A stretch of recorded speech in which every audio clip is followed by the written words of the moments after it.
আল্লাহ তুমি আমাকে কাদের হাতে ন্যস্ত করলা? আল্লাহ তুমি আমাকে কাদের হাতে ন্যস্ত করলা? ইলা আদুইন বাঈদিন ইয়াতাহাজ্জামুনি, আমাকে ঘর থেকে এত দূরে এনে, সেই মক্কা থেকে কত দূরে, আমাকে ঘর থেকে এত দূরে নিয়ে এসে আল্লাহ তুমি তোমার শত্রুদের হাতে আমাকে ন্যস্ত করলা। ইয়াতাহাজ্জামুনি, যারা চতুর্দিক থেকে আমাকে পাথর মারতেছে। কি আবেগ দোয়ার মধ্যে, কি ভাষা, কি লাফজ! ইলা আদুইন বাঈদিন ইয়াতাহাজ্জামুনি, তুমি আমাকে আল্লাহ ঘর থেকে বের করে এত দূরে নিয়ে আসলা, শত্রুদের হাতে সোপর্দ করলা, তারা আমাকে চতুর্দিক থেকে পাথর মারতেছে।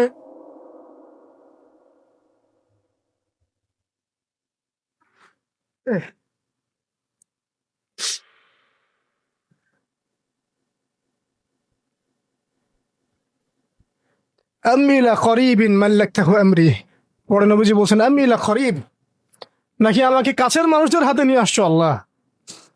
আল্লাহ তুমি কি আমাকে কাছের মানুষদের হাতে উঠাই দিছ? মাল্লাকতাহু আমরি, যারা আমার ভালো মন্দের কাজের মালিক হয়ে গেছে। এইভাবে দোয়া করতে লাগলেন নবী সাল্লাল্লাহু আলাইহি ওয়াসাল্লাম। আল কোরআনে বর্ণিত একমাত্র সাহাবীর নাম হচ্ছে যায়েদ ইবনে হারেসা রাদিয়াল্লাহু আনহু। আমাদের এখানে যে ইয়াং ছেলেরা বসে আছেন সবার জন্য যায়েদ বিন হারেসা রাদিয়াল্লাহু আনহু মহব্বত, ত্যাগ, ভালোবাসা, জীবন উৎসর্গের এবং জীবনের লক্ষ্য খুঁজে পাওয়ার একটা মূর্ত প্রতীক হতে পারে। একটু মনোযোগের সাথে অংশটা শুনেন, এটি শেষ অংশ। একমাত্র সাহাবী আল কোরআনে বর্ণিত যার নাম আল কোরআনে এসেছে তিনি হচ্ছেন যায়েদ বিন হারেসা রাদিয়াল্লাহু আনহু। তার বাবার নাম হারেসা। ঘটনা এমন ছিল যে ছোটবেলায় তার মা তাকে নিয়ে এক জায়গায় যাচ্ছিলেন।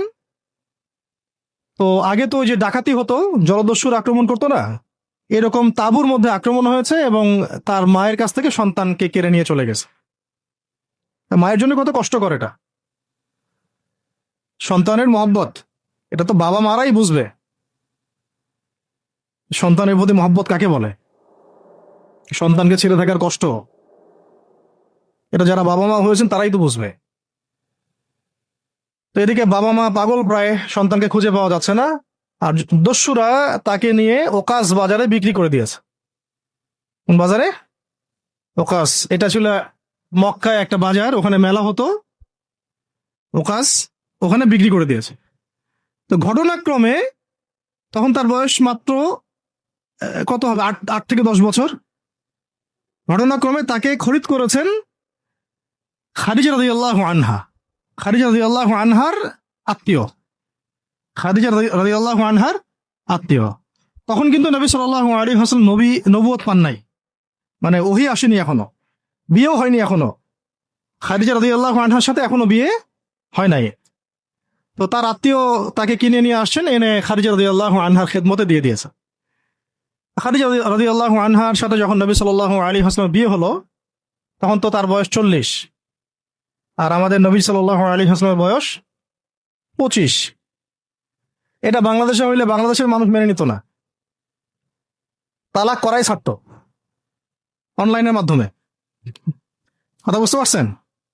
যদিও দুজন সুখী, যদিও ধরেন দুজন সুখী একে অপরকে পেয়ে, এখন যদি আমাদের এখানে কোনো ভাই 40 বছর বয়সের কোনো মেয়েকে বিয়ে করে যার নিজের বয়স হচ্ছে 20 বা 25, সমাজই ওকে তালাক দেওয়া ছাড়বে, যদিও সে ওই মেয়ের সাথে সুখী। হ্যাঁ, বিয়ে কেন্দ্রিক যত জাহালাত এগুলোই দূর হয় নাই সমাজ থেকে এখনো। রাসূল সাল্লাল্লাহু আলাইহি ওয়াসাল্লামের সাথে বিয়ে হলো, বিয়ে হওয়ার পরে এমন হয় না যে আপনি কাউকে বিয়ে করেছেন এবং আপনার তাকে খুব পছন্দ হয়েছে, দুজন দুজনকে পেয়ে সন্তুষ্ট আর কি, তেমন আপনি চান না তাকে কিছু হাদিয়া দিতে, হাদিয়া তোফা দিতে মন চাবে না? হাদিয়া দিয়ে কি আবার কেউ ফেরত নেয়? হাদিয়া তোফা দিতে তো মন চাবে। খাদিজা রাদিয়াল্লাহু আনহা হাদিয়া দিচ্ছেন নবী সাল্লাল্লাহু আলাইহি ওয়াসাল্লামকে যে হে মুহাম্মদ, আমার খুব প্রিয় একজন দাস আছে, আমার খুব প্রিয় একজন দাস আছে এবং তার চেহারা দেখে আমি বুঝতে পারি যে সে খুব বুদ্ধিমান এবং সে খুব সৎ। চেহারা দেখলে বোঝা যায় না মানুষের? চেহারা কিন্তু কথা বলে, চেহারাও কথা বলে, তবে দেখার চোখ থাকতে হবে, দেখার মতো চোখ থাকতে হবে। গুনাহের চোখ দিয়ে তো কারো চেহারা পড়ার সুযোগই নাই। যেমন আনাস রাদিয়াল্লাহু আনহু, তার জন্য নবী সাল্লাল্লাহু আলাইহি ওয়াসাল্লাম দোয়া করে দিয়েছিলেন না? তার মা দেখেই চিনে ফেলছেন যে হ্যাঁ উনি শেষ নবী। এই চেহারা কোনো মিথ্যাবাদী চেহারা না। এরকম করে কথা বলা হচ্ছে, ইয়া রাসূলুল্লাহ আমার ছেলের জন্য দোয়া করে দেন। আব্দুল্লাহ বিন সালাম রাদিয়াল্লাহু আনহু ইহুদি ছিলেন। যখন নবীজি মদিনায় গিয়েছেন, তার চেহারা দেখেই তিনি বুঝে ফেলছেন যে তিনি শেষ নবী। এই চেহারা কোনো মিথ্যাবাদী চেহারা হতে পারে না। ওই চোখ থাকতে হবে এবং ওই কলব থাকতে হবে পড়ার জন্য।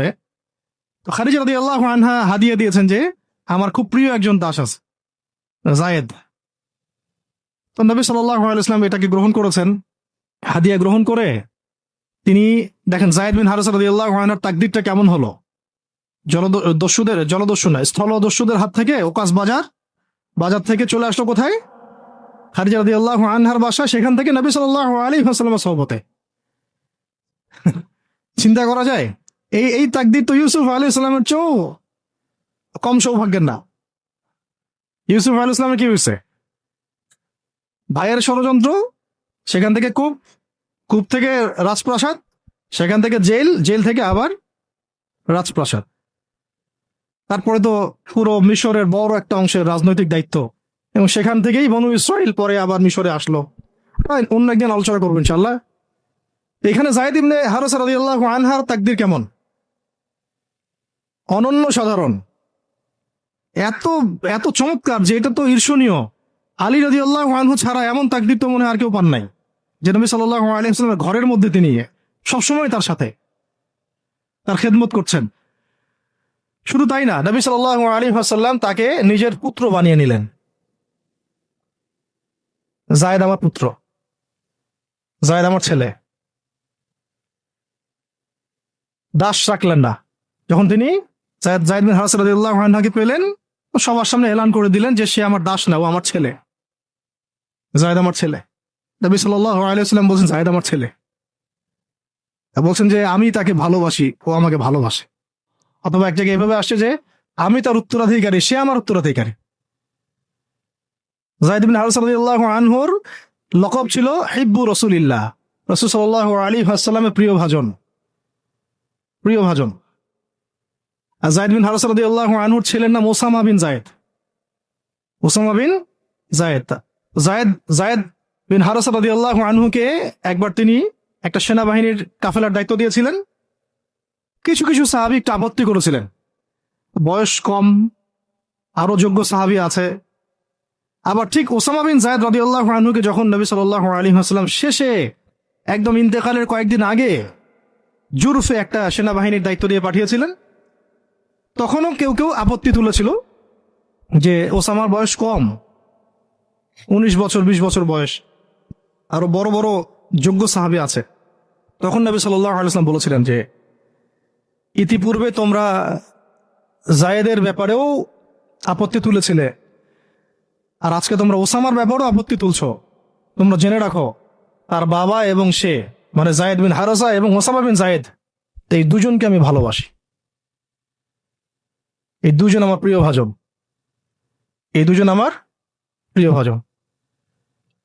তো জায়েদ ইবনে হারেসা রাদিয়াল্লাহু আনহু এখানে বড় হতে লাগলেন। এক পর্যায়ে তো ওহী আসলো, ইসলাম কবুল করলেন। ইসলাম কবুল করার আগে একটা ঘটনা ছিল, ওইটা ভুলে গেছিলাম, দেরি হচ্ছে কি? আচ্ছা, ইসলাম কবুল করার আগে একবার তার বাবা মা তার খোঁজ পেয়েছিলেন।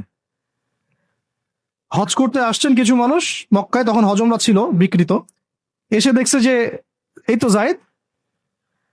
তো ফিরে গিয়ে তার বাবাকে খবর দিছে, জায়েদকে দেখলাম মক্কায়।